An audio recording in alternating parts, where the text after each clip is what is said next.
Hello guys, magluluto tayo ng ginisang kangkong with alamang. Hugasan lang nating mabuti ang ating kangkong. Iprito lang natin ang ating sahog na baboy sa mahinang apoy para ito'y hindi masunog. Set aside natin, magisa na rin tayo sa gilid ng bawang at sibuyas. After nyan, pwede na natin ilagay ang ating kangkong. Halo-haluin natin at lagyan natin ng konting paminta at asin. At takpan natin para ito ay maluto ng mabuti. After 10 minutes, i-check nyo kung ito ay luto na.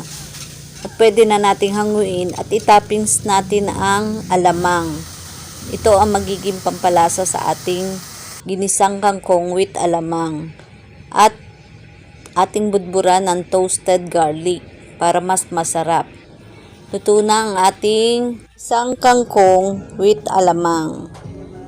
Kain na po tayo. Yum, yum, yum. Please follow me, like and share.